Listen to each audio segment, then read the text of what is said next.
of CBS News. The questions are mine, and I have not shared them with the candidates or their aides. The audience has taken a vow of silence, no applause, no reaction of any kind, except right now, when we welcome President Barack Obama and Governor Mitt Romney.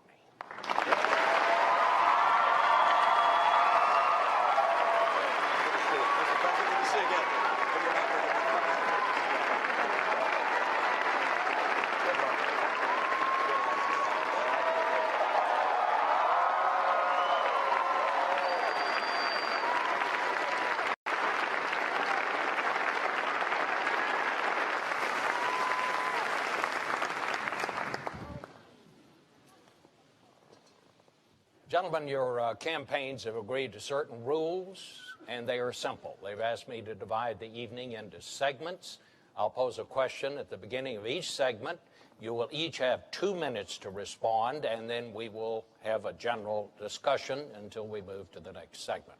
Tonight's debate, as both of you know, comes on the 50th anniversary of the night that President Kennedy told the world that the Soviet Union had installed nuclear missiles in Cuba, perhaps the closest we've ever come to nuclear war. And it is a sobering reminder that every president faces at some point an unexpected threat to our national security from abroad. So let's begin. The first segment is the challenge of a changing Middle East and the new face of terrorism. I'm going to put this into 2 segments, so you'll have 2 topic questions within this one segment on that subject. The first question, and it concerns Libya. The controversy over what happened there continues. 4 Americans are dead, including an American ambassador. Questions remain. What happened? What caused it? Was it spontaneous? Was it an intelligence failure? Was it a policy failure? Was there an attempt to mislead people about what really happened? Governor Romney, you said this was an example of an American policy in the Middle East that is unraveling before our very eyes. I'd like to hear each of you give your thoughts on that. Governor Romney, you won the toss. You go first. Thank you, Bob, and thank you for agreeing to moderate this debate this evening. Thank you to Lynn University for welcoming us here. And Mr. President, it's good to be with you again. We were together at a humorous event a little earlier, and it's nice to maybe be funny this time, not on purpose. We'll see what happens. This is obviously an area of great concern to the entire world and to America in particular, which is to see a complete change in the structure and the environment in the Middle East. With the Arab Spring came a great deal of hope that there would be a change towards more moderation, an opportunity for greater participation on the part of women in public life and in economic life in the Middle East. But instead, we've seen in nation after nation a number of disturbing events. Of course, we see in Syria 30,000 civilians having been killed by the military there. We see in Libya an attack apparently by, well, I think we know now, by terrorists of some kind against our people there. 4 people dead. Our hearts and minds go to them. Mali has been taken over, the northern part of Mali, by al-Qaeda type individuals. We have in Egypt a Muslim Brotherhood president. And so what we're seeing is a pretty dramatic reversal in the kind of hopes we had for that region. And of course, the greatest threat of all is Iran, 4 years closer to a nuclear weapon. And we're going to have to recognize that we have to do as the president's done. I congratulate him on taking out Osama bin Laden and going after the leadership in al-Qaeda. But we can't kill our way out of this mess. We're going to have to put in place a very comprehensive and robust strategy to help the world of Islam and other parts of the world reject this radical violent extremism, which is, it's certainly not on the run. It's certainly not hiding. This is a group that is now involved in 10 or 12 countries, and it presents an enormous threat to our friends, to the world, to America long term, and we must have a comprehensive strategy to help reject this kind of extremism. Mr. President. Well, my first job as Commander-in-Chief, Bob, is to keep the American people safe, and that's what we've done over the last 4 years. We ended the war in Iraq, refocused our attention on those who actually killed us on 9/11. And as a consequence, al-Qaeda's core leadership has been decimated. In addition, we're now able to transition out of Afghanistan in a responsible way, making sure that Afghans take responsibility for their own security. And that allows us also to rebuild alliances and make friends around the world to combat future threats. Now, with respect to Libya, as I indicated in the last debate, when we received that phone call, I immediately made sure that, number one, we did everything we could to secure those Americans who were still in harm's way. Number two, that we would investigate exactly what happened. And number three, most importantly, that we would go after those who killed Americans and we would bring them to justice. And that's exactly what we're going to do. But I think it's important to step back and think about what happened in Libya. And keep in mind that I and Americans took leadership in organizing an international coalition that made sure that we were able to, without putting troops on the ground, at the cost of less than what we spent in 2 weeks in Iraq, liberate a country that had been under the yoke of dictatorship for 40 years, got rid of a despot who had killed Americans. And as a consequence, despite this tragedy, you had tens of thousands of Libyans after the events in Benghazi marching and saying, America is our friend. We stand with them. Now, that represents the opportunity we have to take advantage of. And, Governor Romney, I'm glad that you agree that we have been successful in going after al-Qaeda. But I have to tell you that your strategy previously has been one that has been all over the map and is not designed to keep Americans safe or to build on the opportunities that exist in the Middle East.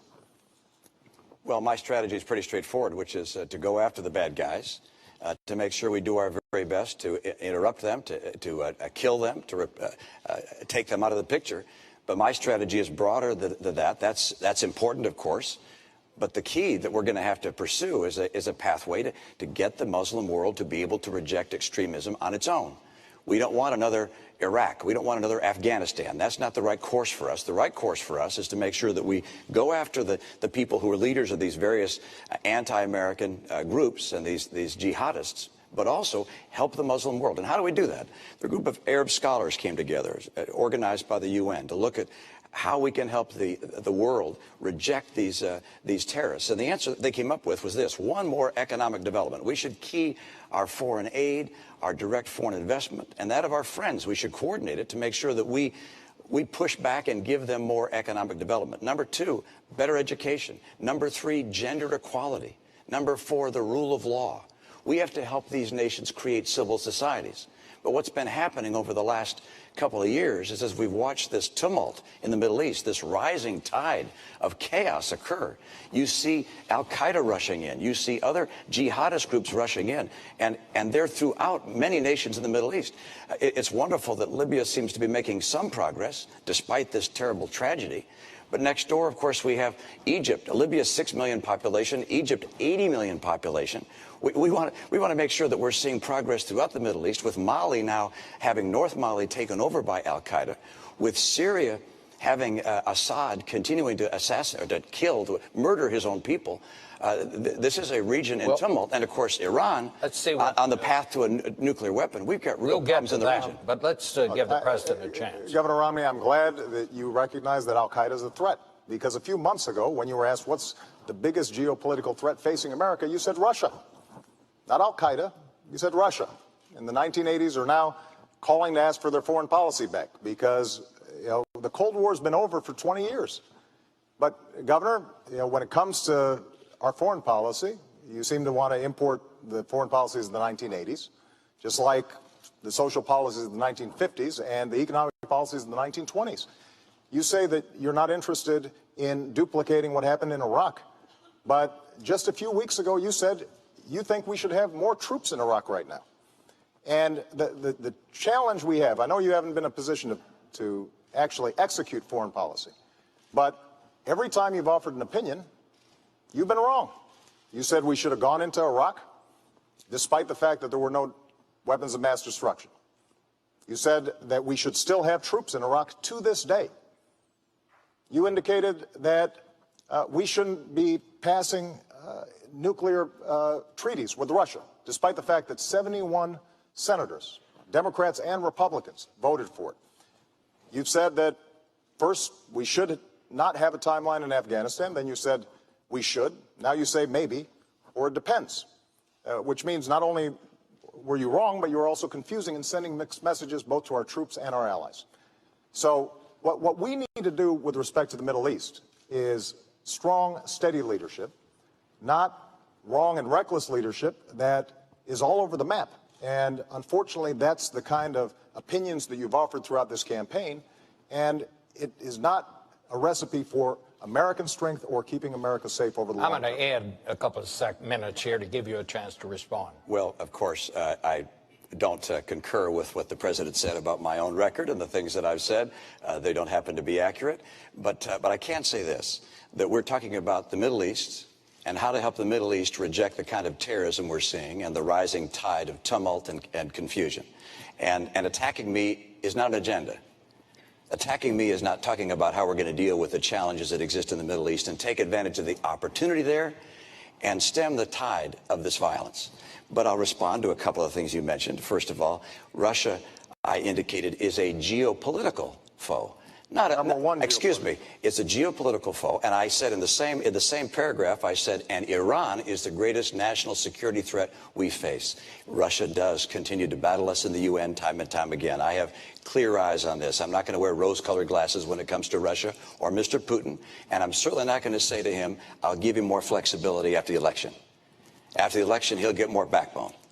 Number two, with regards to Iraq, you and I agreed, I believe, that there should have been a status of forces agreement. Did you? True. Oh, you didn't? You didn't want a status of forces agreement? No, what I would not have done is left 10,000 troops in Iraq that would tie us down. That certainly would not help us in the Middle East. I'm sorry. Look, you actually, there was an effort on the part of the president to have a status of forces agreement, and I concurred in that and said that we should have some number of troops that stayed on.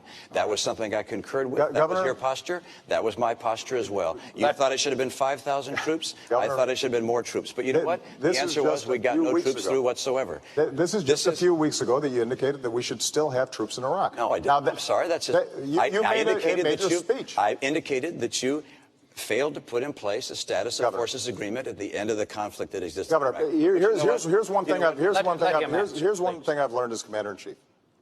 You've got to be clear, both to our allies and our enemies, about where you stand and what you mean.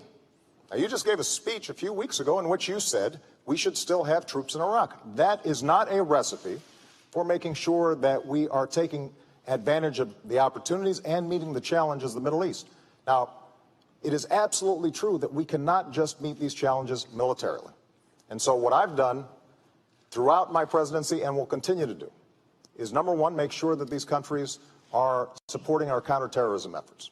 Number two, make sure that they are standing by our interests in Israel's security, because it is a true friend and our greatest ally in the region. Number three, we do have to make sure that we're protecting religious minorities and women, because these countries can't develop unless all the population, not just half of it, is developing. Number four, we do have to develop their economic capabilities. But number five, the other thing that we have to do is recognize that we can't continue to do nation building in these regions. Part of American leadership is making sure that we're doing nation building here at home. That will help us maintain the kind of American leadership that we need. Let me interject the second topic question in this segment about the Middle East and so on, and that is, you both mentioned, alluded to this, and that is Syria. War in Syria has now spilled over into Lebanon. We have, more than 100 people that were killed there in a bomb. There were demonstrations there, 8 people dead. Mr. President, it's been more than a year since you told Assad he had to go. Since then, 30,000 Syrians have died. We've had 300,000 refugees. The war goes on. He's still there. Should we reassess our policy and see if we can find a better way to influence events there, or is that even possible? And you go first, sir. What we've done is organize the international community, saying Assad has to go. We've mobilized sanctions against that government. We have made sure that they are isolated. We have provided humanitarian assistance, and we are helping the opposition organize, and we're particularly interested in making sure that we're mobilizing the moderate forces inside of Syria. But ultimately, Syrians are going to have to determine their own future. And so everything we're doing in consultation with our partners in the region, including Israel, which obviously has a huge interest in seeing what happens in Syria, coordinating with Turkey and other countries in the region that have a great interest in this. Now, what we're seeing taking place in Syria is heartbreaking. And that's why we are going to do everything we can to make sure that we are helping the opposition. But we also have to recognize that, for us to get more entangled militarily in Syria is a serious step. And we have to do so making absolutely certain that we know who we are helping, that we're not putting arms in the hands of folks who eventually could turn them against us or our allies in the region. And I am confident that Assad's days are numbered. But what we can't do is to simply suggest that, as Governor Romney at times has suggested, that giving heavy weapons, for example, to the Syrian opposition is a simple proposition that would lead us to be safer over the long term. Governor? Well, let's step back and talk about what's happening in Syria and how important it is. First of all, 30,000 people being killed by their government is a humanitarian disaster. Secondly, Syria is an opportunity for us because Syria plays an important role in the Middle East, particularly right now. Syria is Iran's only ally in the Arab world. It's their route to the sea. It's the route for them to arm Hezbollah in Lebanon, which threatens, of course, our ally Israel. And so seeing Syria remove Assad is a very high priority for us. Number two, seeing the replacement government being responsible people is critical for us. And finally, we don't want to have military involvement there. We don't want to get drawn into a military conflict. And so the right course for us is working through our partners and with our own resources to identify responsible parties within Syria, organize them, bring them together in a form of if not government, a form of council that can take the lead in Syria, and then make sure they have the arms necessary to defend themselves. We do need to make sure that they don't have arms that get into the wrong hands, that those arms could be used to hurt us down the road. We need to make sure as well that we coordinate this effort with our allies, and particularly with Israel. But the Saudis and the Qatari and the Turks are all very concerned about this. They're willing to work with us. We need to have a very effective leadership effort in Syria, making sure that the insurgents there are armed, and that the insurgents that become armed are people who will be the responsible parties. Recognize, I believe that Assad must go. I believe he will go. But I believe we want to make sure that we have the relationships of friendship with the people that take his place, such that in the years to come, we see Syria as a friend and Syria as a responsible party in the Middle East. This is a critical opportunity for America. And what I'm afraid of is that we've watched over the past year or so, first the president saying, well, we'll let the UN deal with it. And Kofi Annan came in and said, we're going to try to have a ceasefire. That didn't work. Then it looked to the Russians and said, let's see if you can do something. We should be playing the leadership role there, not on the ground with military. All right. Play the leadership role. We are playing the leadership role. We organized the Friends of Syria. We are mobilizing humanitarian support and support for the opposition. And we are making sure that those we help are those who will be friends of ours in the long term and friends of our allies in the region over the long term. But going back to Libya, because this is an example of how we make choices.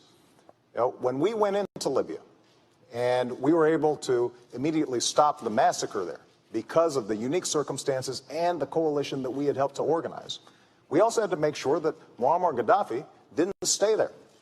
And to the governor's credit, you supported us going into Libya and the coalition that we organized. But when it came time to making sure that Gaddafi did not stay in power, that he was captured, Governor, your suggestion was that this was mission creep, that this was mission muddle. Imagine if we had pulled out at that point. Muammar Gaddafi had more American blood on his hands than any individual other than Osama bin Laden. And so we were going to make sure that we finished the job. That's part of the reason why the Libyans stand with us. But we did so in a careful, thoughtful way, making certain that we knew who we were dealing with, that those forces of moderation on the ground were ones that we could work with. And we have to take the same kind of steady, thoughtful leadership when it comes to Syria. That's exactly what we're doing. Governor, can I just ask you, would you go beyond what the administration would do? Like, for example, would you put in no-fly zones over Syria? I don't want to have our military involved in Syria. I don't think there's a necessity to put our military in Syria at this stage, and I don't anticipate that in the future. As I indicated, our objectives are to replace Assad and to have in place a new government which is friendly to us, a responsible government if possible, and I want to make sure they get armed and they have the arms necessary to defend themselves, but also to remove Assad. But I do not want to see a military involvement on the part of our troops. And this isn't going to be necessary. We have, with our partners in the region, we have sufficient resources to support those groups. But look, this has been going on for a year. This should have been a time for American leadership. We should have taken a leading role, not militarily, but a leading role organizationally, governmentally, to bring together the parties there, to find responsible parties. As you hear from intelligence sources even today, the insurgents are highly disparate. They haven't come together. They haven't formed a unity group, a council of some kind. That needs to happen. America can help that happen. And we need to make sure they have the arms they need to carry out the very important role, which is getting rid of Assad. Could we get a quick response, Mr. President? Because I want to ask about Egypt. I'll be very quick. What you just heard Governor Romney said is he doesn't have different ideas. And that's because we're doing exactly what we should be doing to try to promote a moderate Syrian leadership and an effective transition so that we get Assad out. That's the kind of leadership we've shown. That's the kind of leadership we'll continue to show. May I ask you, during the Egyptian turmoil, there came a point when you said it was time for President Mubarak to go. Right. Some in your administration thought perhaps we should have waited a while on that. Do you have any regrets about that? No, I don't, because I think that America has to stand with democracy. The notion that we would have tanks run over those young people who were in Tahrir Square, that is not the kind of American leadership that John F. Kennedy talked about 50 years ago. But what I've also said is that now that you have a democratically elected government in Egypt, that they have to make sure that they take responsibility for protecting religious minorities. And we have put significant pressure on them to make sure they're doing that. To recognize the rights of women, which is critical throughout the region. These countries can't develop if young women are not given the kind of education that they need. They have to abide by their treaty with Israel. That is a red line for us, because not only is Israel's security at stake, but our security is at stake if that unravels. They have to make sure that they're cooperating with us when it comes to counterterrorism, and we will help them with respect to developing their own economy, because ultimately what's going to make the Egyptian revolution successful for the people of Egypt, but also for the world, is if those young people who gathered there are seeing opportunities. Their aspirations are similar to young people's here. They want jobs. They want to be able to make sure their kids are going to a good school. They want to make sure that they have a roof over their heads and that they have the prospects of a better life in the future. And so one of the things that we've been doing is, for example, organizing entrepreneurship conferences with these Egyptians to give them a sense of how they can start rebuilding their economy in a way that's non-corrupt, that's transparent. But what is also important for us to understand is that for America to be successful in this region, there's some things that we're going to have to do here at home as well. One of the challenges over the last decade is we've done experiments in nation building in places like Iraq and Afghanistan, and we've neglected, for example, developing our own economy, our own energy sectors, our own education system.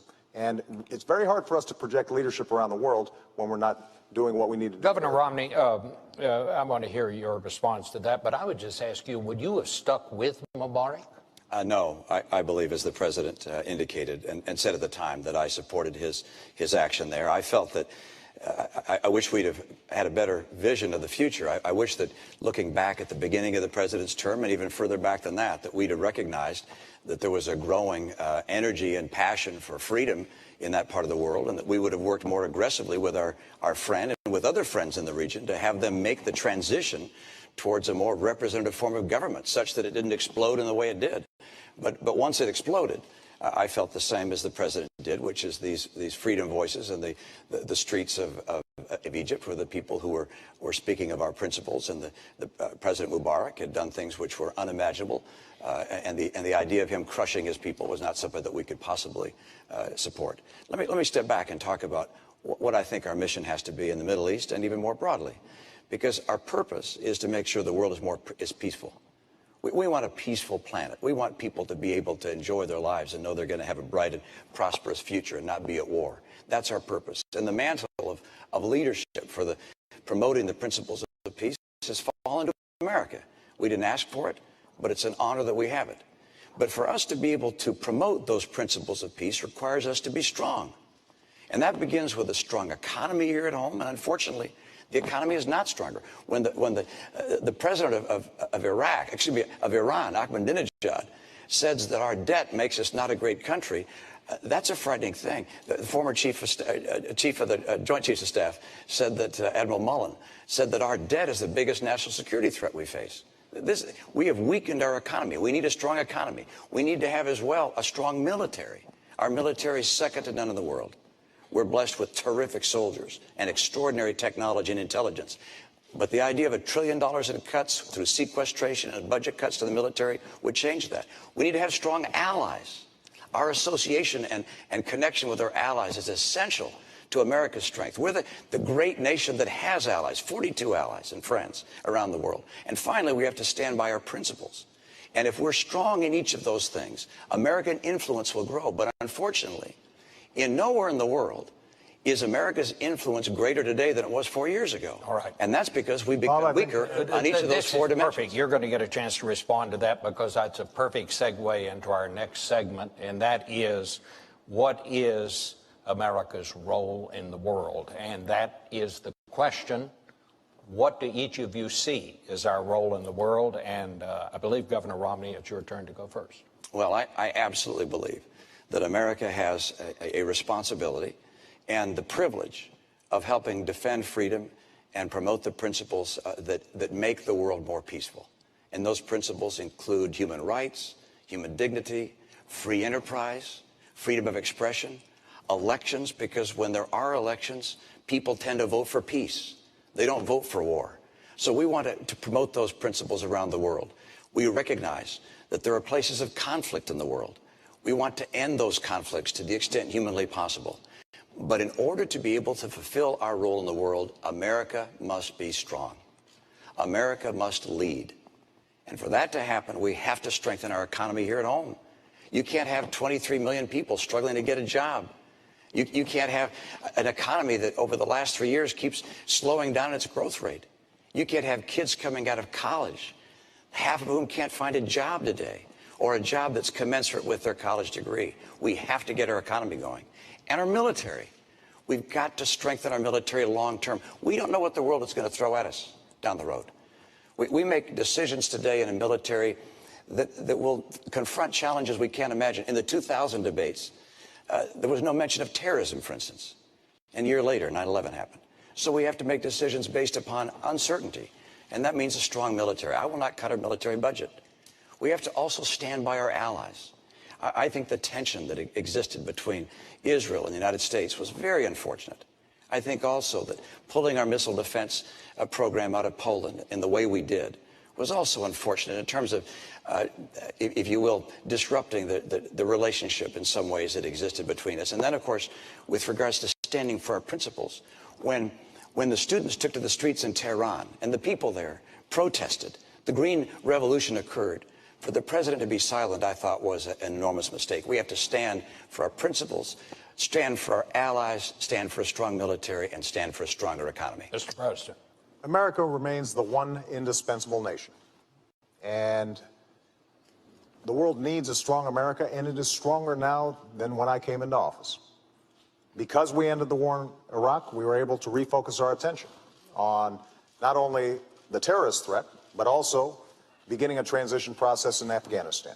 It also allowed us to refocus on alliances and relationships that had been neglected for a decade. And Governor Romney, our alliances have never been stronger.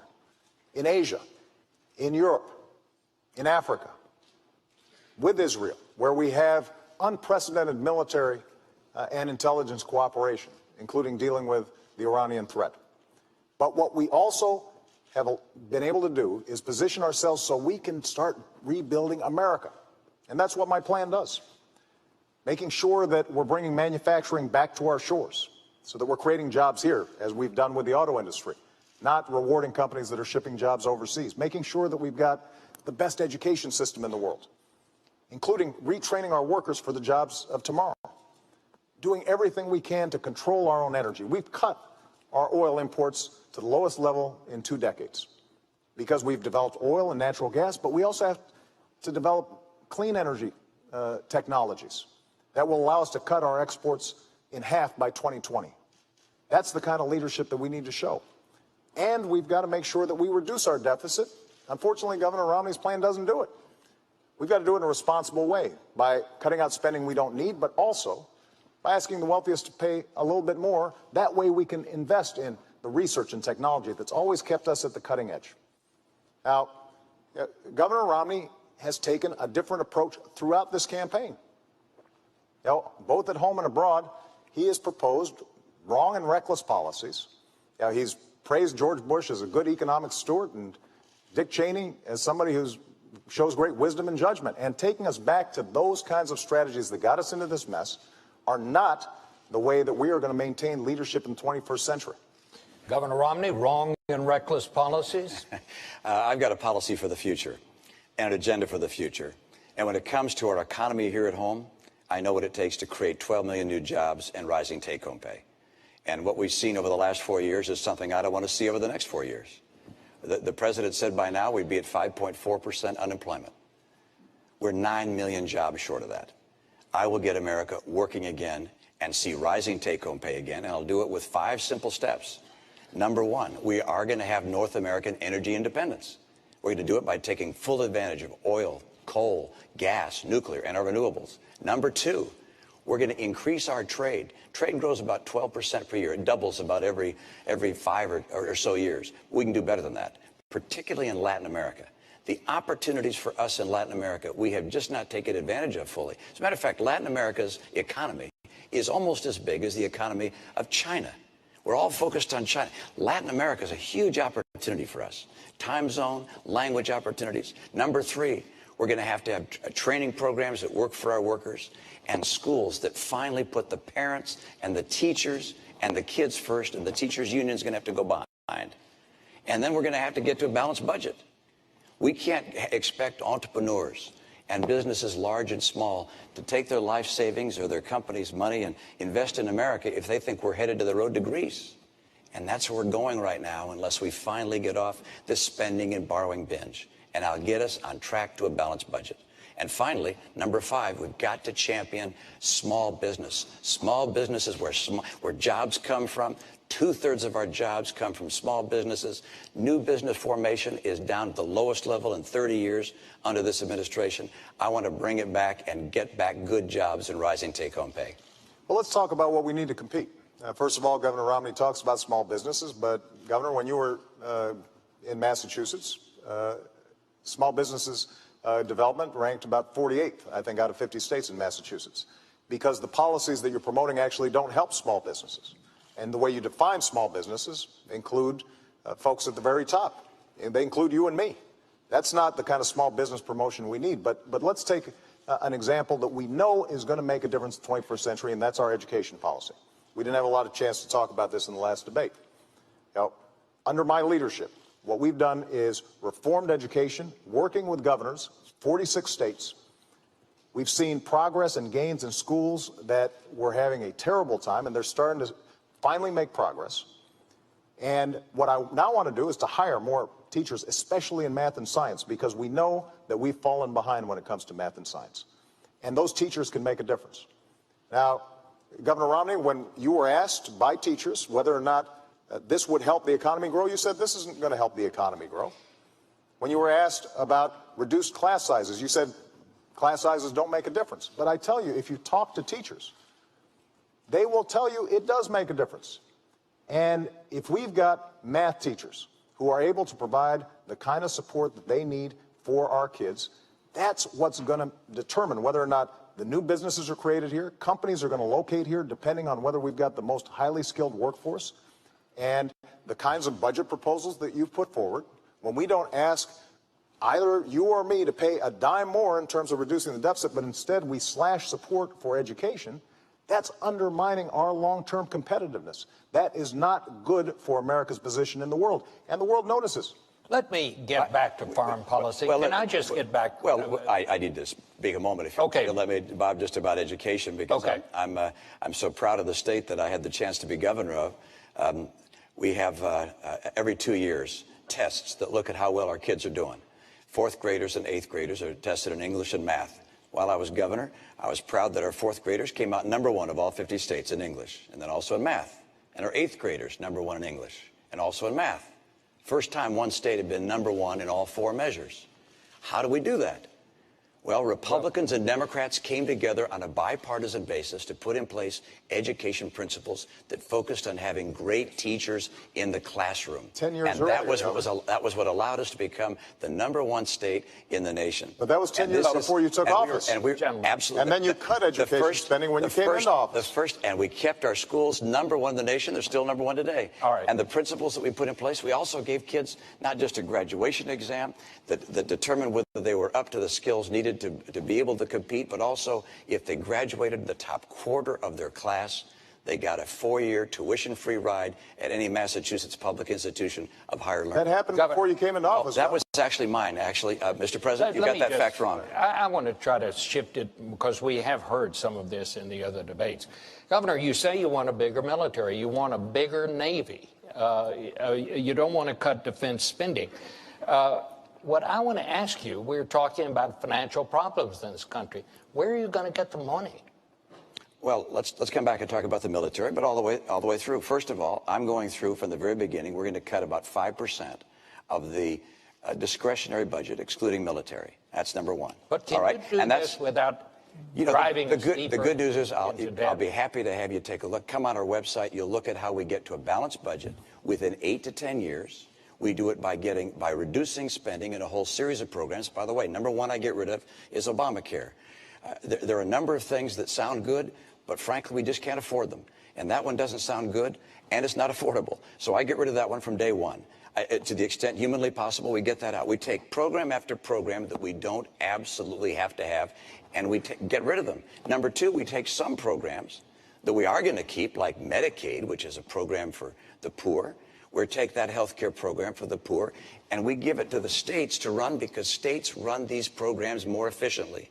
As a governor, I thought, please, give me this program. I can run this more efficiently than the federal government, and states, by the way, are proving it. States like Arizona, Rhode Island have taken these Medicaid dollars, have shown they can run these programs more cost effectively. So I want to do those two things. It gets us to a balanced budget with 8 to 10 years. But the military, let's get back to the military, though. Well, that's what I'm trying to find out. Let's talk about the military.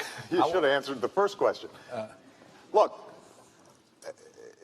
Governor Romney's called for $5 trillion of tax cuts that he says he's going to pay for by closing deductions. Now, the math doesn't work, but he continues to claim that he's going to do it. He then wants to spend another $2 trillion on military spending that our military's not asking for.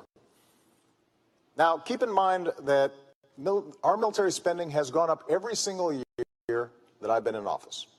We spend more on our military than the next 10 countries combined. China, Russia, France, the United Kingdom, you name it. Next 10. And what I did was work with our Joint Chiefs of Staff to think about what are we going to need in the future to make sure that we are safe. And that's the budget that we've put forward. But what you can't do is spend $2 trillion in additional military spending that the military is not asking for, $5 trillion on tax cuts. You say that you're going to pay for it by closing loopholes and deductions without naming what those loopholes and deductions are. And then somehow you're also going to deal with the deficit that we've already got. The math simply doesn't work. But when it comes to our military, what we have to think about is not, just budgets. We've got to think about capabilities. We need to be thinking about cybersecurity. We need to be thinking about space. That's exactly what our budget does, but it's driven by strategy. It's not driven by politics. It's not driven by members of Congress and what they would like to see. It's driven by what are we going to need to keep the American people safe. That's exactly what our budget does. And it also then allows us to reduce our deficit, which is a significant national security concern, because we've got to make sure that our economy is strong at home so that we can project military power overseas. Bob, I'm pleased that I balanced budgets. I was in the world of business for 25 years. If you didn't balance your budget, you went out of business. I went to the Olympics that was out of balance, and we got it on balance and made a success there. I had the chance to be governor of state. 4 years in a row, Democrats and Republicans came together to balance the budget. We cut taxes 19 times, balanced our budget. The president hasn't balanced a budget yet. I expect to have the opportunity to do so myself. All right. I'm going to be able to balance the budget. Let's talk about military spending. And that's this. About 30 seconds. Our Navy is our Navy is smaller now than any time since 1917. The Navy said they needed 313 ships to carry out their mission. We're now down to 285. We're headed down to the low 200s if we go through with sequestration. That's unacceptable to me. I want to make sure that we have the ships that are required by our Navy. Our Air Force is older and smaller than any time since it was founded in 1947. We've changed for the first time since FDR. Since FDR, we've always had the strategy of saying we could fight in 2 conflicts at once. Now we're changing to 1 conflict.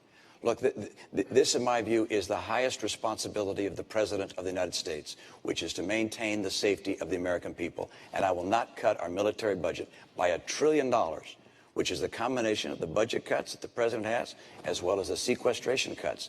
That, in my view, is making our future less certain and less secure. Bob, I just need to comment on this. First of all, the sequester is not something that I proposed. It's something that Congress has proposed. It will not happen. The budget that we're talking about is not reducing our military spending. It's maintaining it. But I think Governor Romney maybe hasn't spent enough time looking at how our military works. You mentioned the Navy, for example, and that we have fewer ships than we did in 1916. Well, Governor, we also have fewer horses and bayonets because the nature of our military has changed. We have these things called aircraft carriers where planes land on them. We have these ships that go underwater, nuclear submarines. And so the question is not a game of battleship where we're counting ships. It's what are our capabilities? And so when I sit down with the Secretary of the Navy and the Joint Chiefs of Staff, we determine how are we going to be best able to meet all of our defense needs in a way that also keeps faith with our troops, that also makes sure that our veterans have the kind of support that they need when they come home. And that is not reflected in the kind of budget that you're putting forward because it just doesn't work. All right. And, you know, we visited the website quite a bit, and it still doesn't work.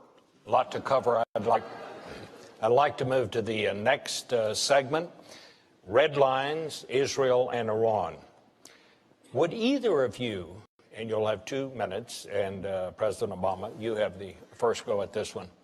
Would either of you be willing to declare that an attack on Israel is an attack on the United States, which, of course, is the same promise that we give to our close allies like Japan? And if you made such a declaration, would not that deter Iran? It's certainly deterred the Soviet Union for a long, long time when we made that promise to our allies. Mr. President. First of all, Israel is a true friend. It is our greatest ally in the region. And if Israel is attacked, America will stand with Israel. I've made that clear throughout my presidency. So you're saying we've already made that declaration? I will stand with Israel if they are attacked. And this is the reason why, working with Israel, we have created the strongest military and intelligence cooperation between our 2 countries in history. In fact, this week, we'll be carrying out the largest military exercise with Israel in history, this very week. But to the issue of Iran, as long as I'm President of the United States, Iran will not get a nuclear weapon.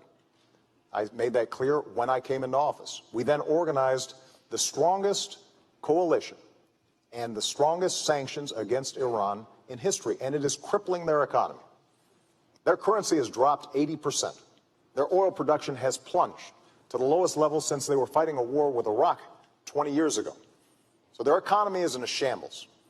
And the reason we did this is because a nuclear Iran is a threat to our national security, and it's a threat to Israel's national security. We cannot afford to have a nuclear arms race in the most volatile region of the world. Iran's a state sponsor of terrorism, and for them to be able to provide nuclear technology to non-state actors, that's unacceptable. And they have said that they want to see Israel wiped off the map. So the work that we've done with respect to sanctions now offers Iran a choice. They can take the diplomatic route and end their nuclear program, or they will have to face a united world and a United States president, me, who said we're not going to take any options off the table. The disagreement I have with Governor Romney is that during the course of this campaign, he's often talked as if we should take premature military action. I think that would be a mistake, because when I've sent young men and women into harm's way, I always understand that that is the last resort, not the first resort. 2 minutes. Well, first of all, I want to underscore the same point the president made, which is that if I'm president of the United States, when I'm president of the United States, we will stand with Israel. And if Israel is attacked, we have their back, not just diplomatically, not just culturally, but militarily. That's number one. Number two, with regards to Iran and the threat of Iran, there's no question but that a nuclear Iran, a nuclear-capable Iran, is unacceptable to America. It presents a threat not only to our friends, but ultimately a threat to us, to have Iran have nuclear material, nuclear weapons that could be used against us or to use to be threatening to us. It's also essential for us to understand what our mission is in Iran, and that is to dissuade Iran from having a nuclear weapon through peaceful and diplomatic means. And crippling sanctions are something I called for 5 years ago when I was in Israel speaking at the Herzliya conference. I laid out 7 steps. Crippling sanctions were number one, and they do work. You're seeing it right now in the economy. It's absolutely the right thing to do to have crippling sanctions. I'd have put them in place earlier, but it's good that we have them. Number two, something I would add today is I would tighten those sanctions. I would say that ships that carry Iranian oil can't come into our ports. I imagine the EU would agree with us as well. Not only ships couldn't, I'd say companies that are moving their oil can't, people who are trading in their oil can't. I would tighten those sanctions further. Secondly, I'd take on diplomatic isolation efforts. I'd make sure that Ahmadinejad is indicted under the Genocide Convention. His words amount to genocide incitation. I would indict him for it. I would also make sure that their diplomats are treated like the pariah they are around the world, the same way we treated the apartheid diplomats of South Africa. We need to increase pressure time and time again on Iran, because anything other than a solution to this which stops this nuclear folly of theirs is unacceptable to America. And of course, a military action is the last resort. It is something one would only consider if all of the other avenues had been tried to their full extent. Let me ask both of you. As you know, there are reports that Iran and the United States, as part of an international group, have agreed in principle to talks about Iran's nuclear program. What is the deal, if there are such talks? What is the deal that you would accept, Mr. President? Well, first of all, those are reports in the newspaper. They are not true. But our goal is to get Iran to recognize it needs to give up its nuclear program and abide by the UN resolutions that have been in place, because they had the opportunity to re-enter the community of nations. And we would welcome that. There are people in Iran who have the same aspirations as people all around the world for a better life. And we hope that their leadership takes the right decision. But the deal we'll accept is they end their nuclear program. It's very straightforward. And I'm glad that Governor Romney agrees with the steps that we're taking. There have been times, Governor, frankly, during the course of this campaign where it sounded like you thought that you'd do the same things we did, but you'd say them louder, and somehow that would make a difference. And it turns out that the work involved in setting up these crippling sanctions is painstaking. It's meticulous. We started from the day we got into office, and the reason it was so important, and this is a testament to how we've restored American credibility and strength around the world, is we had to make sure that all the countries participated, even countries like Russia and China. Because if it's just us that are imposing sanctions, we've had sanctions in place for a long time. It's because we got everybody to agree that Iran is seeing so much pressure. And we've got to maintain that pressure. There is a deal to be had, and that is that they abide by the rules that have already been established. They convince the international community they are not pursuing a nuclear program. There are inspections that are very intrusive, but over time, what they can do is regain credibility. In the meantime, though, we're not going to let up the pressure until we have clear evidence that takes place. And one last thing, just to make this point. The clock is ticking. We're not going to allow Iran to perpetually engage in negotiations that lead nowhere. And I've been very clear to them. Because of the intelligence coordination that we do with a range of countries, including Israel, we have a sense of when they would get breakout capacity, which means that we would not be able to intervene in time to stop their nuclear program. And that clock is ticking. And we're going to make sure that if they do not meet the demands of the international community, then we are going to take all options necessary to make sure they don't have a nuclear weapon. Governor. I think from the very beginning, one of the challenges we've had with Iran is that they have looked at this administration and felt that the administration was not as strong as it needed to be. I think they saw weakness where they had expected to find American strength. And I say that because from the very beginning, the president in his campaign some 4 years ago said he'd meet with all the world's worst actors in his first year. He'd sit down with Chavez and Kim Jong-il, with Castro, and with President Ahmadinejad of Iran. And I think they looked and thought, well, that's an unusual honor to receive from the President of the United States. And then the President began what I've called an apology tour of going to various nations in the Middle East and criticizing America. I think they looked at that and saw weakness. Then when there were dissidents in the streets of Tehran, a green revolution, holding signs saying, "Is America with us?" the President was silent. I think they noticed that as well. And I think that when the President said he was going to create daylight between ourselves and Israel, that they noticed that as well. All of these things suggested, I think, to the Iranian mullahs that, hey, we can keep on pushing along here. We can keep talks going on, but we're just going to keep on spinning centrifuges. Now there are some 10,000 centrifuges spinning uranium, preparing to create a nuclear threat to the United States and to the world. That's unacceptable for us, and it's essential for a president to show strength from the very beginning, to make it very clear what is acceptable and not acceptable. And an Iranian nuclear program is not acceptable to us. They must not develop nuclear capability. And the way to make sure they understand that is by having from the very beginning the tightest sanctions possible. They need to be tightened. Our diplomatic isolation needs to be tougher. We need to indict Ahmadinejad. We need to put the pressure on them as hard as we possibly can. Because if we do that, we won't have to take the military action. Bob, let me just respond. Nothing Governor Romney just said is true. Starting with this notion of me apologizing. This has been probably the biggest whopper that's been told during the course of this campaign. And every fact checker and every reporter who's looked at it, Governor has said this is not true. And when it comes to tightening sanctions, look, as I said before, we've put in the toughest, most crippling sanctions ever. And the fact is, while we were coordinating an international coalition to make sure these sanctions were effective, you were still invested in a Chinese state oil company that was doing business with the Iranian oil sector. So I'll let the American people decide, judge, who's going to be more effective and more credible when it comes to imposing crippling sanctions. And with respect to our attitude about the Iranian Revolution, I was very clear about the murderous activities that had taken place, and that was contrary to international law and everything that civilized people stand for. And so the strength that we have shown in Iran is shown by the fact that we've been able to mobilize the world. When I came into office, the world was divided. Iran was resurgent. Iran is at its weakest point economically, strategically, militarily than in many years. And we are going to continue to keep the pressure on to make sure that they do not get a nuclear weapon. That's in America's national interest, and that will be the case so long as I'm president. We're 4 years closer to a nuclear Iran. We're 4 years closer to a nuclear Iran.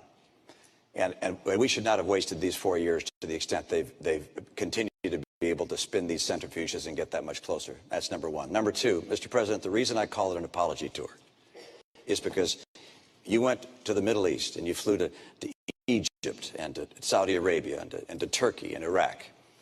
And by the way, you skipped Israel, our closest friend in the region. But you went to the other nations. And by the way, they noticed that you skipped Israel. And then in those nations, and on Arabic TV, you said that America had been dismissive and derisive. You said that on occasion, America had dictated to other nations. Mr. President, America has not dictated to other nations. We have freed other nations from dictators. Let me respond. If we're going to talk about trips that we've taken, when I was a candidate for office, first trip I took was to visit our troops. And when I went to Israel as a candidate, I didn't take donors. I didn't attend fundraisers. I went to Yad Vashem, the Holocaust Museum there, to remind myself the nature of evil and why our bond with Israel will be unbreakable. And then I went down to the border towns of Sderot, which had experienced missiles raining down from Hamas. And I saw families there who showed me where missiles had come down near their children's bedrooms. And I was reminded of what that would mean if those were my kids, which is why, as president, we funded an Iron Dome program to stop those missiles. So that's how I've used my travels, when I travel to Israel and when I travel to the region. And the central question at this point is going to be who's going to be credible to all parties involved. And they can look at my track record, whether it's Iran sanctions, whether it's dealing with counterterrorism, whether it's supporting democracy, whether it's supporting women's rights, whether it's supporting religious minorities, and they can say that the President of the United States and the United States of America has stood on the right side of history. And that kind of credibility is precisely why we've been able to show leadership on a wide range of issues facing the world right now. What if the Prime Minister of Israel called you on the phone and said, our bombers are on the way, we're going to bomb Iran? What do you say? Bob, let's not go into hypotheticals of that nature. Our relationship with Israel, my relationship with the Prime Minister of Israel is such that we would not get a call saying our bombers are on the way or their fighters are on the way. This is the kind of thing that would have been discussed and thoroughly evaluated well before that kind of last minute. So you say it just wouldn't happen. That's okay, well, let's see what let me come back. Let's come back and go back to what the president was speaking about, which is what's happening in the world, and the president's statement that things are going so well. Look, I look at what's happening around the world, and I see Iran 4 years closer to a bomb. I see the Middle East with a rising tide of violence, chaos, tumult. I see jihadists continuing to spread. Whether they're rising or just about the same level, hard to precisely measure, but it's clear they're there. They're very, very strong. I see Syria with 30,000 civilians dead. Assad still in power. I see our trade deficit with China larger than it's growing larger every year, as a matter of fact. I look around the world, and I don't feel that you see North Korea continuing to export their nuclear technology. Russia said they're not going to follow Nunn-Lugar anymore. They're back away from nuclear proliferation treaties that we had with them. I look around the world. I don't see our influence growing around the world. I see our influence receding, in part because of the failure of the president to deal with our economic challenges at home, in part because of our withdrawal from our commitment to our military in the way I think it ought to be, in part because of the turmoil with Israel. I mean, the president received a letter from 38 Democrat senators saying the tensions with Israel were a real problem. They asked him, please repair the tension. Democrat senators, please repair the damage in his own party. Governor, the problem is that on a whole range of issues, whether it's the Middle East, whether it's Afghanistan, whether it's Iraq, whether it's now Iran, you've been all over the map. I mean, I'm pleased that you now are endorsing our policy of applying diplomatic pressure and potentially having bilateral discussions with the Iranians to end their nuclear program. But just a few years ago, you said that's something you'd never do. In the same way that you initially opposed a timetable in Afghanistan. Now you're for it, although it depends. In the same way that you say you would have ended the war in Iraq, but recently gave a speech saying that we should have 20,000 more folks in there. The same way that you said that it was mission creep to go after Gaddafi. When it comes to going after Osama bin Laden, you said, well, any president would make that call. But when you were a candidate in 2008, as I was, and I said if I got bin Laden in our sights, I would take that shot, you said we shouldn't move heaven and earth to get one man. And you said we should ask Pakistan for permission. And if we had asked Pakistan for permission, we would not have gotten him. And it was worth moving heaven and earth to get him. You know, after we killed bin Laden, I was at Ground Zero for a memorial and talked to a young woman who was 4 years old when 9/11 happened. And the last conversation she had with her father was him calling from the Twin Towers, saying, Peyton, I love you and I will always watch over you. And for the next decade, she was haunted by that conversation. And she said to me, you know, by finally getting bin Laden, that brought some closure to me. And when we do things like that, when we bring those who have harmed us to justice, that sends a message to the world, and it tells Peyton that we did not forget her father. All right. And I make that point because that's the kind of clarity of leadership, and those decisions are not always popular. Those decisions generally are not poll tested. And even some in my own party, including my current vice president, had the same critique as you did. But what the American people understand is that I look at what we need to get done to keep the American people safe and to move our interests forward, and I make those decisions. All right. Let's go, and that leads us, this takes us right to the next segment, Governor. America's longest war, Afghanistan and Pakistan. Bob, Governor, you get to go first. Okay, but you can't have the president just lay out a whole series of items without giving me a chance. With respect, sir, you had laid out quite a program there. Well, that's probably true. We'll agree. We'll catch you up. The United States is scheduled to turn over responsibility for security in Afghanistan to the Afghan government in 2014. At that point, we will withdraw our combat troops, leave a smaller force of Americans, if I understand our policy, in Afghanistan for training purposes. It seems to me the key question here is, what do you do if the deadline arrives and it is obvious the Afghans are unable to handle their security? Do we still leave? And I believe Governor Romney, you go first. Well, we're going to be finished by 2014. And when I'm president, we'll make sure we bring our troops out by the end of 2014. The commanders and the generals there are on track to do so. We've seen progress over the past several years. The surge has been successful, and the training program is proceeding apace. There are now a large number of Afghan security forces, 350,000, that are ready to step in to provide security, and we're going to be able to make that transition by the end of 2014. So our troops will come home at that point. I can tell you at the same time that we will make sure that we look at what's happening in Pakistan and recognize that what's happening in Pakistan is going to have a major impact on the success in Afghanistan. And I say that because I know a lot of people just feel like we should just brush our hands and walk away. And I don't mean you, Mr. President, but some people in our nation feel that Pakistan isn't being nice to us and that we should just walk away from them. But Pakistan is important to the region, to the world, and to us, because Pakistan has 100 nuclear warheads, and they're rushing to build a lot more. They'll have more than Great Britain sometime in the relatively near future. They also have the Haqqani network and the Taliban existent within their country. And so a Pakistan that falls apart, becomes a failed state, would be of extraordinary danger to Afghanistan and to us.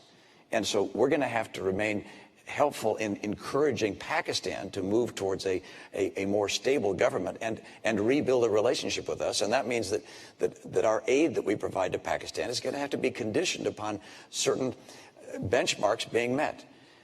So for me, I look at this as both a need to help move Pakistan in the right direction and also to get Afghanistan to be ready, and they will be ready by the end of 2014. Mr. President. When I came into office, we were still bogged down in Iraq, and Afghanistan had been drifting for a decade. We ended the war in Iraq, refocused our attention on Afghanistan, and we did deliver a surge of troops. That was facilitated in part because we had ended the war in Iraq. And we are now in a position where we have met many of the objectives that got us there in the first place. Part of what had happened is we'd forgotten why we had gone. We went because there were people who were responsible for 3,000 American deaths. And so we decimated al-Qaeda's core leadership in the border regions between Afghanistan and Pakistan. We then started to build up Afghan forces. And we're now in a position where we can transition out, because there's no reason why Americans should die when Afghans are perfectly capable of defending their own country.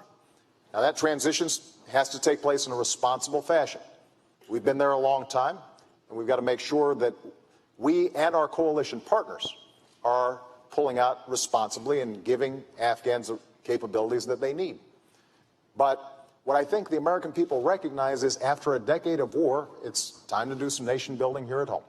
And what we can now do is free up some resources to, for example, put Americans back to work, especially our veterans, rebuilding our roads, our bridges, our schools, making sure that our veterans are getting the care that they need when it comes to post-traumatic stress disorder and traumatic brain injury, making sure that the certifications that they need for good jobs of the future are in place. I was having lunch with a veteran in Minnesota who had been a medic dealing with the most extreme circumstances. When he came home and he wanted to become a nurse, he had to start from scratch. And what we've said is, let's change those certifications. The First Lady's done great work with an organization called Joining Forces, putting our veterans back to work. And as a consequence, veterans' unemployment is actually now lower than general population. It was higher when I came into office. So those are the kinds of things that we can now do because we're making that transition in Afghanistan. All right, let me go to Governor Romney. Because you talked about Pakistan and what needs to be done there.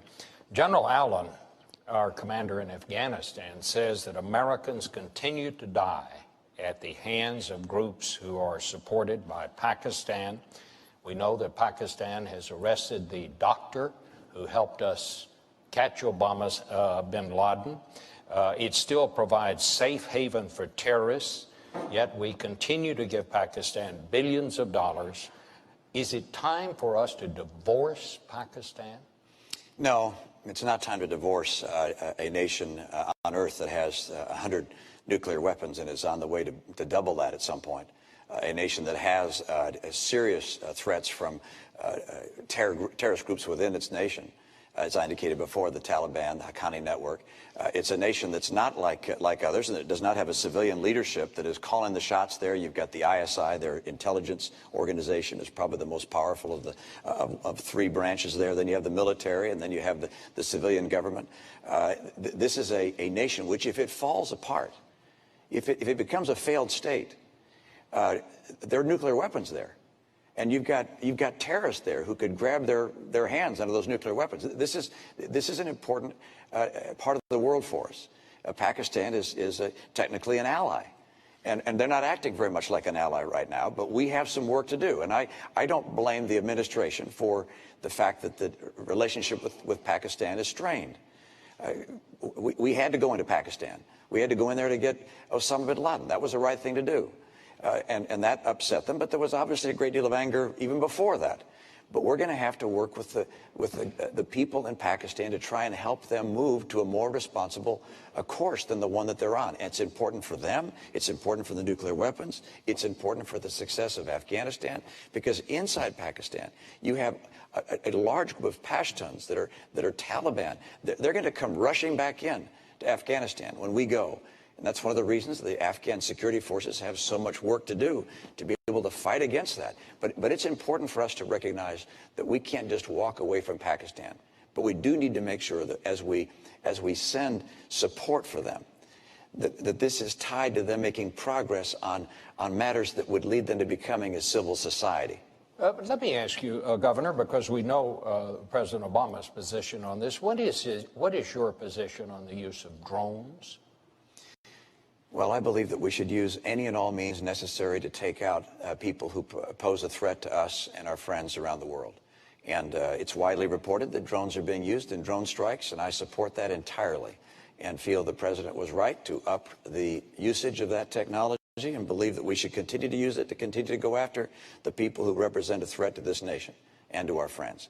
Let me also note that, as I said earlier, we're going to have to do more than just going after leaders and killing bad guys. Important as that is, we're also going to have a far more effective and comprehensive strategy to help move the world away from terror and Islamic extremism. We haven't done that yet. We talk a lot about these things, but you look at the record. You look at the record of the last 4 years and say, is Iran closer to a bomb? Yes. Is the Middle East in tumult? Yes. Is Al-Qaeda on the run, on its heels? No. Are Israel and the Palestinians closer to reaching a peace agreement? No, they haven't had talks in 2 years. We have not seen the progress we need to have.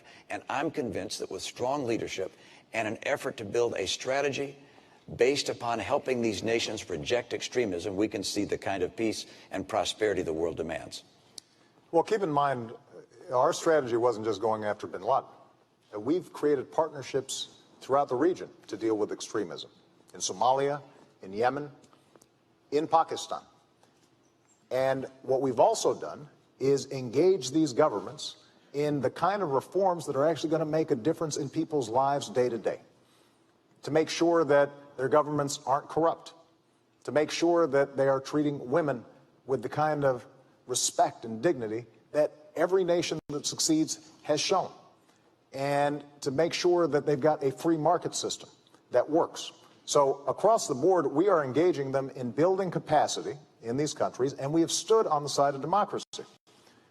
One thing I think Americans should be proud of, when Tunisians began to protest, this nation, my administration, stood with them earlier than just about any other country. In Egypt, we stood on the side of democracy. In Libya, we stood on the side of the people. And as a consequence, there is no doubt that attitudes about Americans have changed. But there are always going to be elements in these countries that potentially threaten the United States. And we want to shrink those groups and those networks, and we can do that. But we're always also going to have to maintain vigilance when it comes to terrorist activities. The truth, though, is that Al-Qaeda is much weaker than it was when I came into office, and they don't have the same capacities to attack the U.S. homeland and our allies as they did 4 years ago. Let's go to the next segment, because it's a very important one. It is the rise of China and future challenges for America. I want to just begin this by asking both of you, and Mr. President, you go first this time. What do you believe is the greatest future threat to the national security of this country? Well, I think it will continue to be terrorist networks. We have to remain vigilant, as I just said. But with respect to China, China's both an adversary, but also a potential partner in the international community if it's following the rules. So my attitude coming into office was that we are going to insist that China plays by the same rules as everybody else. And I know Americans had seen jobs being shipped overseas, businesses and workers not getting a level playing field when it came to trade. And that's the reason why I set up a trade task force to go after cheaters when it came to international trade.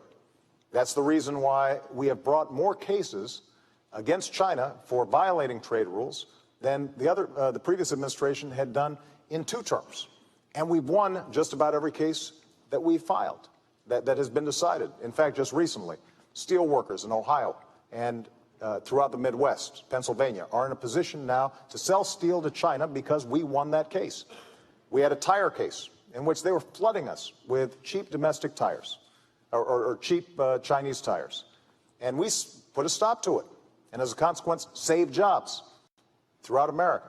I have to say that Governor Romney criticized me for being too tough in that tire case. Said this wouldn't be good for American workers and that it would be protectionist. But I tell you, those workers don't feel that way.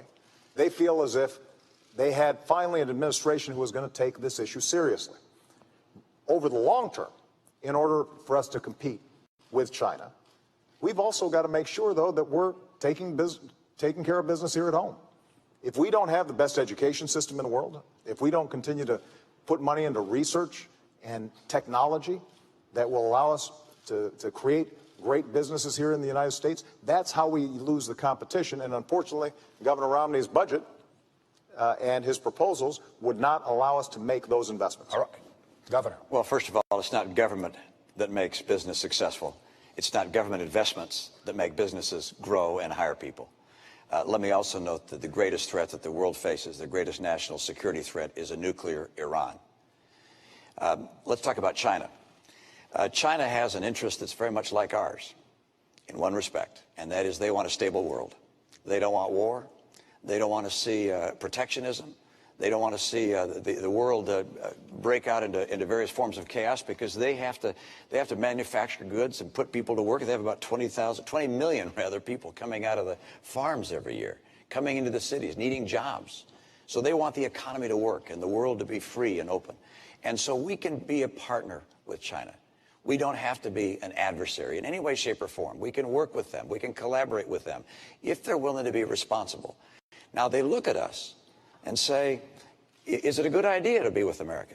How strong are we going to be? How strong is our economy? They look at the fact that we owe them $1 trillion and owe other people $16 trillion in total, including them. They look at our decision to cut back on our military capabilities. $1 trillion. The Secretary of Defense called these $1 trillion of cuts to our military devastating.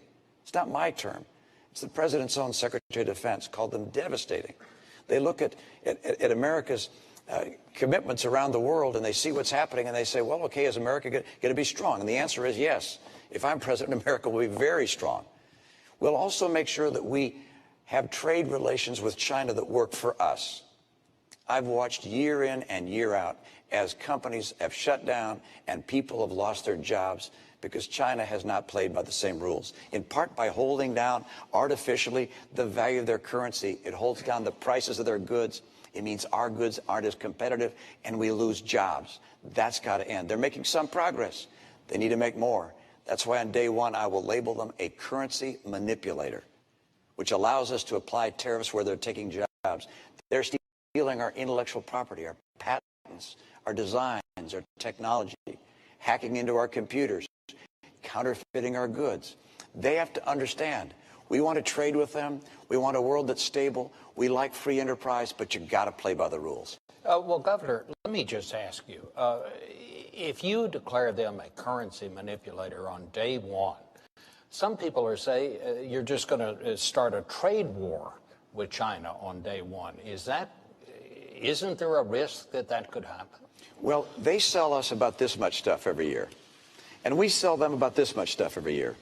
So it's pretty clear who doesn't want a trade war. And there's one going on right now, which we don't know about. It's a silent one, and they're winning. We have enormous trade imbalance with China, and it's worse this year than last year, and it's worse last year than the year before. And so we have to understand that we can't just surrender and lose jobs year in and year out. We have to say to our friends in China, look, you guys are playing aggressively. We understand it, but this can't keep on going.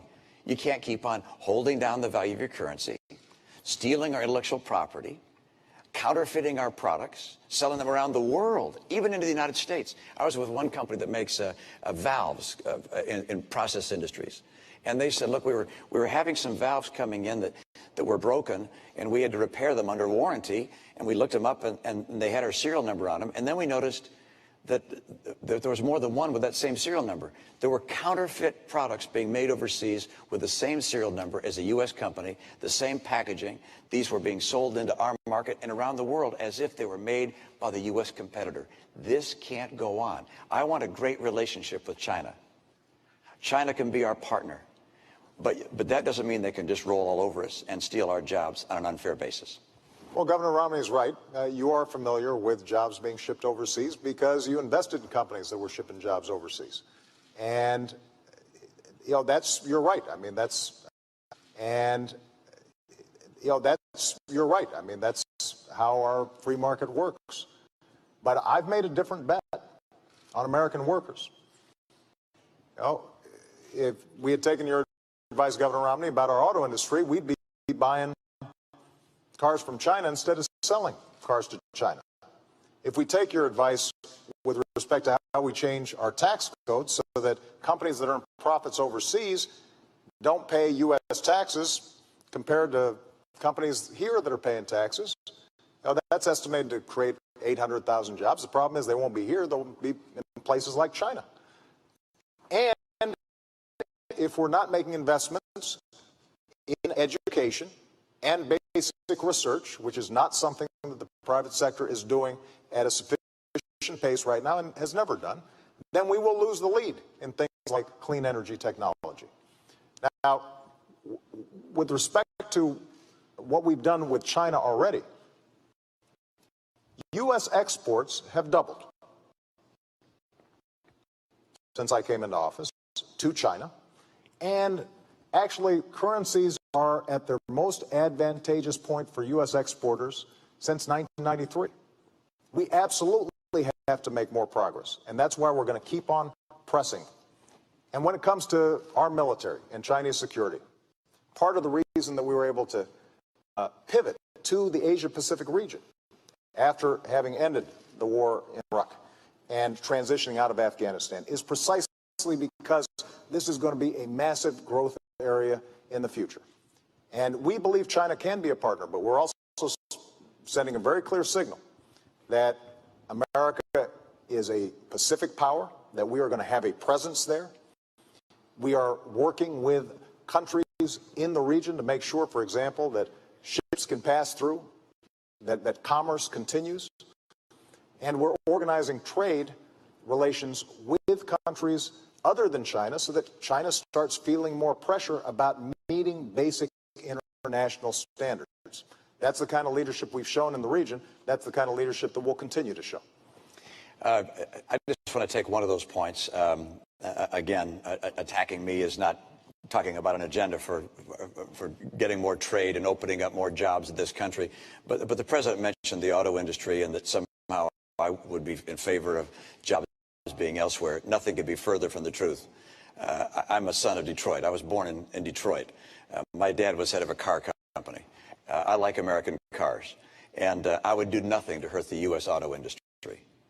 My plan to get the industry on its feet when it was in real trouble was not to start writing checks. It was President Bush that wrote the first checks. I disagree with that. I said these companies need to go through a managed bankruptcy, and in that process they can get government help and government guarantees, but they need to go through bankruptcy to get rid of excess cost and the debt burden that they'd built up. And fortunately, Governor Romney, the president took what you said.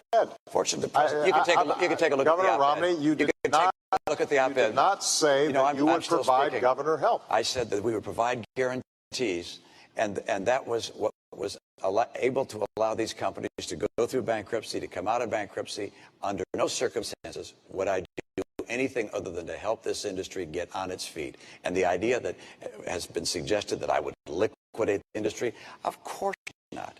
Of course not. Let's check the record. That's the height of silliness. I have never said I would liquidate the industry. Governor, I want to keep the industry Detroit, going and forget. thriving. And that's why I have the kind of commitment to make sure that our industry industries in this country can compete and be successful. We in this country can compete successfully with anyone in the world, and we're going to. We're going to have a president, however, that doesn't think that somehow the government investing in car companies like Tesla and Fisker making electric battery cars. This is not research, Mr. President. These are the government investing in companies, investing in Solyndra. This is a company. This isn't basic research. I want to invest in research. Research is great. Providing funding to universities and think tanks, great. But investing in companies? Absolutely not. Governor, that's the wrong way to go. I'm still speaking. Well, so I want to make sure that we make America more competitive, and that we do those things that make America the most attractive place in the world for entrepreneurs, innovators, businesses to grow. But your investing in companies doesn't do that. In fact, it makes it less likely for them to come here, Governor, because the private sector is not going to invest in a solar company. I'm happy to respond. If you're investing government money, someone else's. Look, I think anybody out there can check the record. Governor Romney, you keep on trying to airbrush history here. You were very, very clear that you would not provide government assistance to the U.S. auto companies, even if they went through bankruptcy. You said that they could get it in the private marketplace. That wasn't true. They would have gone through a liquid. You're wrong. No, I am not You're wrong. I am not People wrong. can look it up. You're right. People will look it up. Good. But more importantly, it is true that in order for us to be competitive, we're going to have to make some smart choices right now. Cutting our education budget, that's not a smart choice. That will not help us compete with China. Cutting our investments in research and technology, that's not a smart choice. That will not help us compete with China.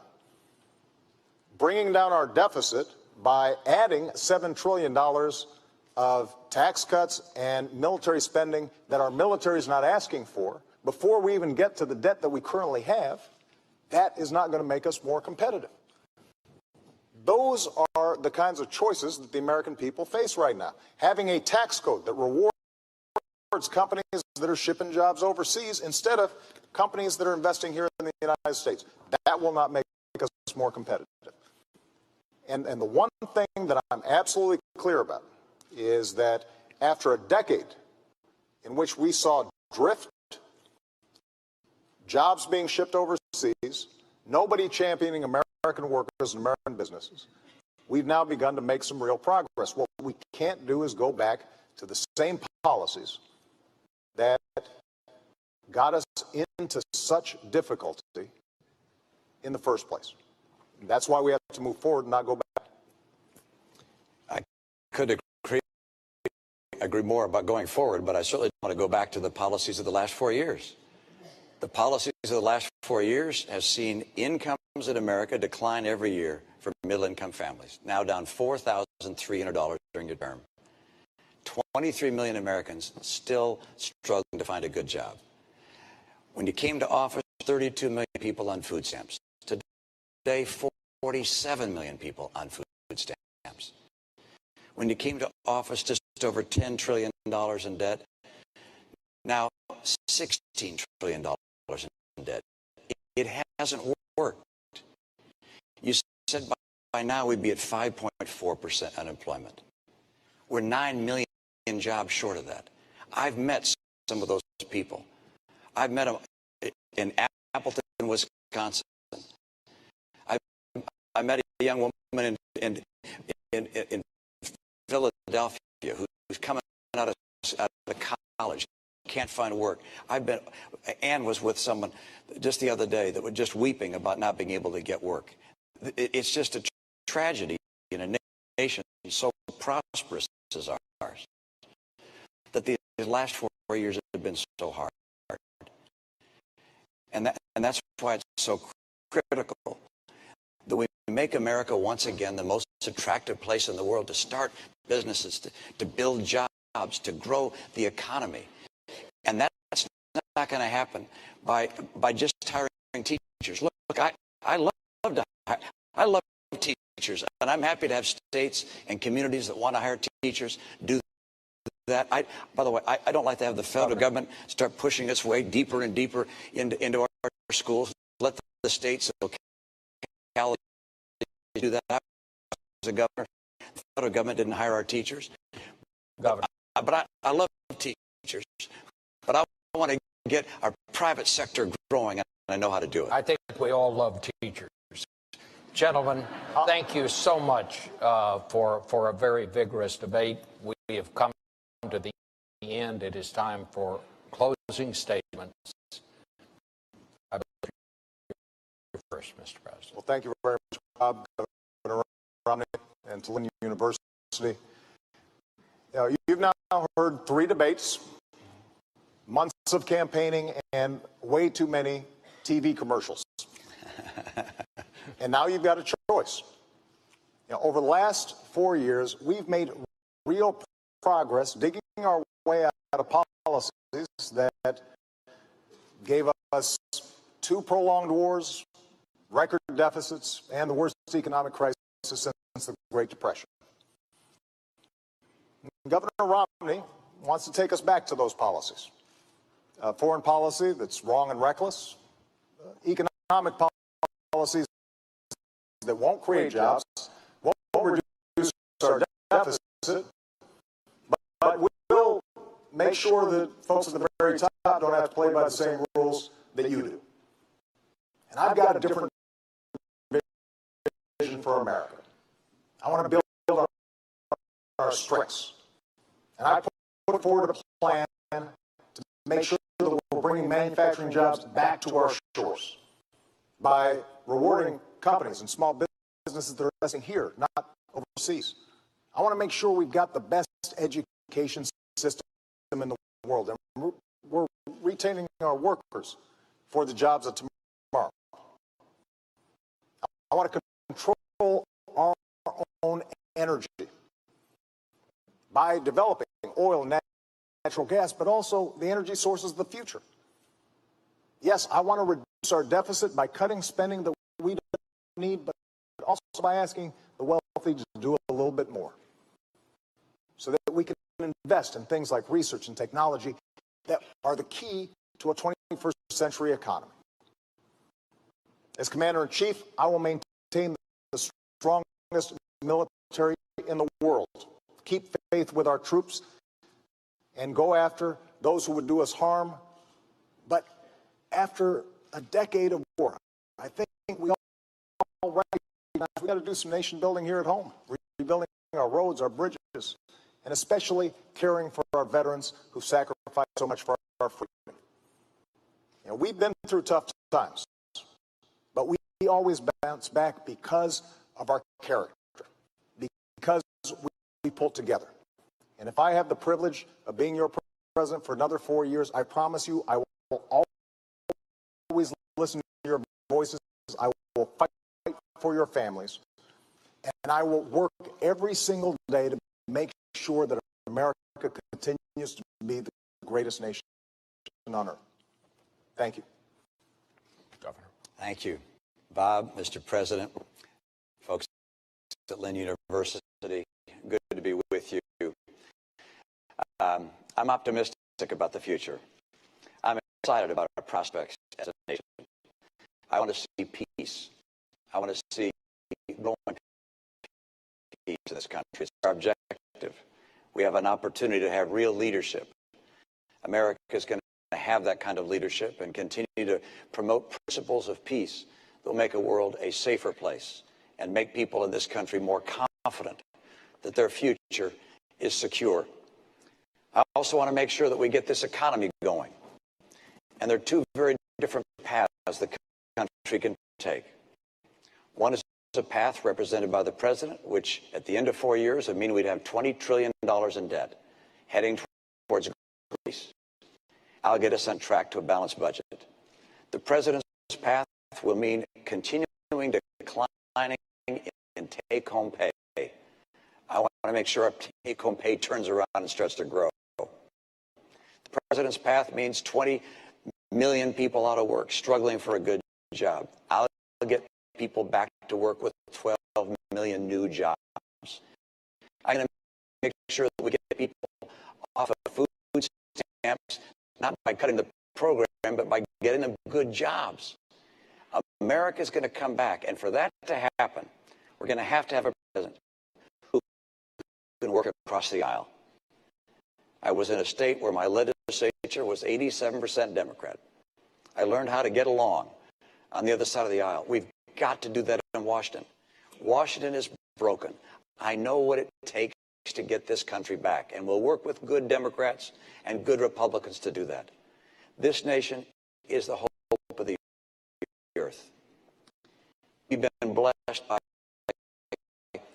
having a nation that's free and prosperous thanks to the contributions of the greatest generation. They've held a torch for the world to see, a torch of freedom and hope and opportunity. Now it's our turn to take that torch. I'm convinced we'll do it. We need strong leadership. I'd like to be that leader with your support. I'll work with you. I'll lead you in an open and honest way. And I ask for your vote.